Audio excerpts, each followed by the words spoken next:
grupo de productores autoconvocados continúa planificando nuevas medidas para difundir la problemática del sector agropecuario. El Estado tiene responsabilidad total sobre los efectos sociales, económicos y ambientales que se generan. Y la historia lo juzgará en nombre de nuestros hijos.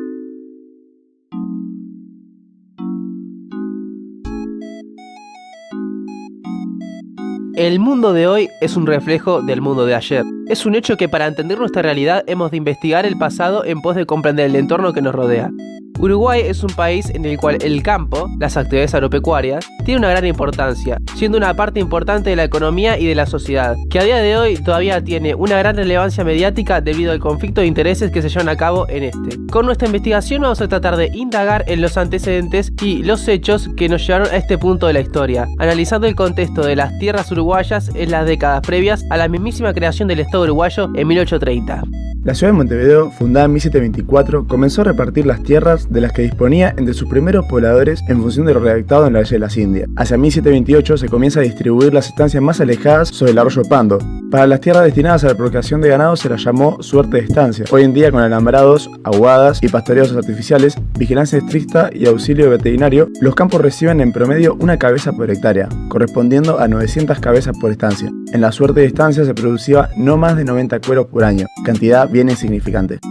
Además de la estancia, a los colonos se les concedía una chacra en zonas cercanas a Montevideo, por lo que podríamos decir que los pobladores tienen unos niveles de ingresos que les permitían un nivel de vida relativamente decoroso. Este hacendado se asentó en el medio rural, con su familia, propulsó la economía de la región y creó el mito del colonizador fuerte, rudo y solitario.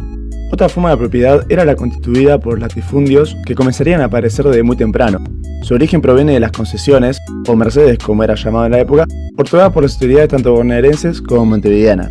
Junto a esto comenzarían a aparecer los latifundios, los cuales nacerán a través de denuncias de tierras hechas por ocupantes ilegítimos que, basados en su influencia y poder económico, conseguían apropiarse de grandes extensiones de tierras sin conseguir el título ni cumplir con los requisitos previos.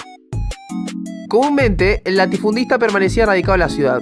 No trabajaba el campo ni lo poblaba, o levantaba algún rancho. Era un poseedor que administraba la tierra no para colonizar, sino para utilizarla como lugar de faena del ganado cimarrón que allí pastaba. En cuanto llegaba la primavera, el propietario enviaba un capataz que con sus respectivos trabajadores se trasladaban al campo para comenzar con la producción de cuero. En algunos casos, el propietario era un comerciante de la ciudad el cual se encargaba de vender los cueros obtenidos a su nombre. Los latifundios traían grandes problemas en la banda oriental. Entre ellos, los propietarios no contribuían al poblamiento de la campaña debido a su forma de explotación, la cual no requería gran volumen de mano de obra, y el hecho de que los propietarios eran ausentistas. Esto implicaba no colaborar para la definición de las fronteras frente al territorio portugués, no favorecer el desarrollo económico de la banda oriental, ya que se dedicaban a la vaquería, y provocar el fenómeno de la indefinición de la propiedad, causa principal de grandes litigios de la época. A raíz de todos estos problemas causados por el latifundismo, las autoridades idearon los proyectos llamados arreglos de campos, con el fin de solucionar la situación, sin mayor resultado. Entre estos proyectos se destaca el elaborado por el oficial militar español a cargo de representar a la corona hispánica durante el Tratado de Ildefonso de 1777, Félix Azara, con la colaboración de José Artigas en 1801, buscando un reparto más racional de las tierras, el poblamiento de la frontera y de la campaña general, y la eliminación de los factores de inseguridad.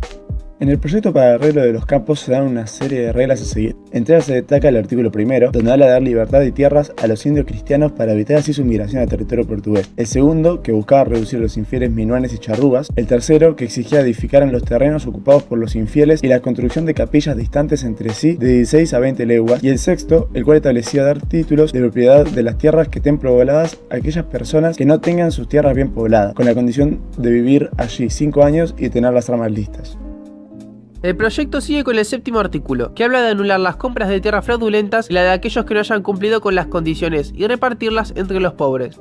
El octavo artículo, admitir en todas partes a los portugueses que vengan voluntariamente. El décimo artículo, señalar fronteras fijas en los títulos de tierra para evitar discusiones entre los latifundistas. Y el duodécimo artículo, exterminar a los perros cimarrones.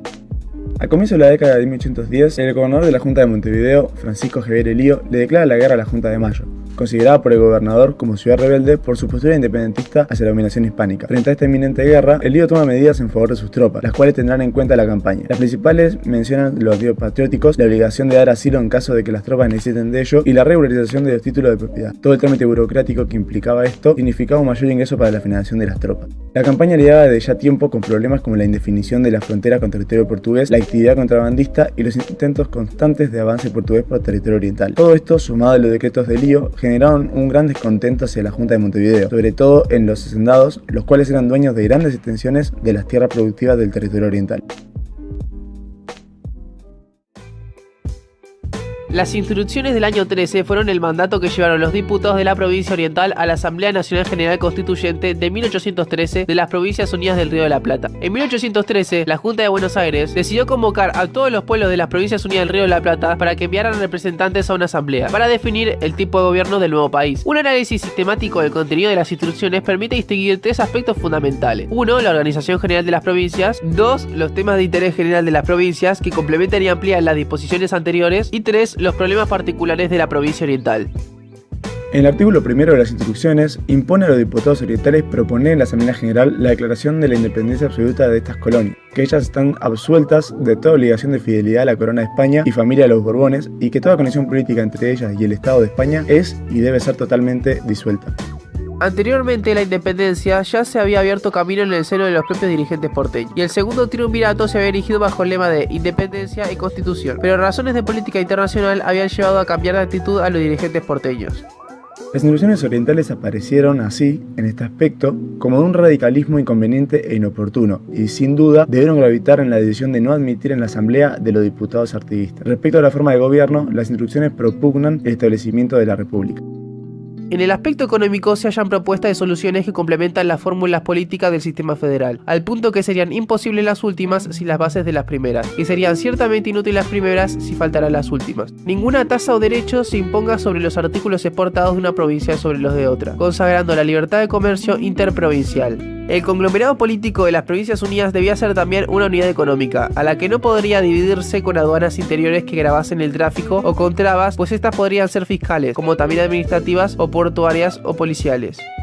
El reglamento de tierra fue creado en 1815, que, con el acuerdo del alcalde provincial y don León Pérez, suscribió Artigas en purificación. En cuanto a su contenido, hay en el reglamento tres materias diferenciadas, aunque todas ya conectadas entre sí. La primera, una organización administrativa y judicial de la provincia. La segunda, un plan socioeconómico de distribución de tierras y fomento de la producción. Y la tercera, un programa de restablecimiento y de adecuadas garantías del orden interno. El arreglo general de la campaña quedaría a cargo de una red de autoridades y funcionarios que, comenzado por el cabildo gobernador, seguían en el alcalde provincial, los tres subtenientes de la provincia y por fin los necesarios jueces pedáneos que, tanto estos como aquel, podrían instituir en sus respectivas jurisdicciones. Se señalaba el ámbito geográfico de acción del alcalde y sus subtenientes, uno entre el río Uruguay y el río Negro, otro entre el río Negro y el río Xi, otro del Santa Lucía al mar, quedando el alcalde provincial con el que iba desde el Xi hasta el Santa Lucía. En orden de las competencias, el alcalde provincial, además de sus facultades ordinarias, quedaba autorizado para distribuir terrenos y velar sobre la tranquilidad del vecindario, siendo el juez inmediato. En todo lo concerniente al reglamento, siendo su tarea la de distribuir terrenos y propender a su fomento, y velar por la materia judicial como aplicador de la pena, el cabildo se reservaba facultades. También legitimaba las donaciones y atribuía las marcas. Las tierras consideradas disponibles resultaban de aplicar un criterio esencialmente político. Eran las de pertenencia de todos aquellos emigrados, malos europeos y peores americanos. La tierra de los enemigos era decomisionada, sin indemnización alguna. Sin embargo, debería distinguirse si se trataba de solteros o casados. De los primeros, todo era disponible. De los segundos, según el número de hijos, y para no perjudicar a estos, debía reservarse lo suficiente para el mantenimiento de su prole, siendo disponible el resto. Las repercusiones se delinean en torno a uno de sus principios reactores: prioridad para la necesaria recuperación del sector agropecuario, mediante el trabajo inmediato de los establecimientos abandonados y la multiplicación de las unidades productivas, subdividiendo la propiedad de los contrarrevolucionarios, yerma y vacía, capaz de albergar en sus inmensas áreas la masa de desarrapados soldados revolucionarios, paisanos, gauchos, mestizos, indios venidos de lejanas tierras, negros y vecinos. La exaltación de aquellos infelices que habrían de ser los más privilegiados por su necesidad de redimir o por sacrificar la acción de la causa frente al derecho de propiedad sobre tierras y ganado. En conclusión, esto permitió que las tierras volviesen a producir y dejen atrás el destrozo que les causó la guerra, revitalizando la economía y además ayudando a los infelices a salir de su miseria. Sin embargo, este reglamento y sus correspondientes efectos no perdurarían mucho, la invasión portuguesa en 1816 significaría la caída del artiguismo y con él el reglamento de tierras.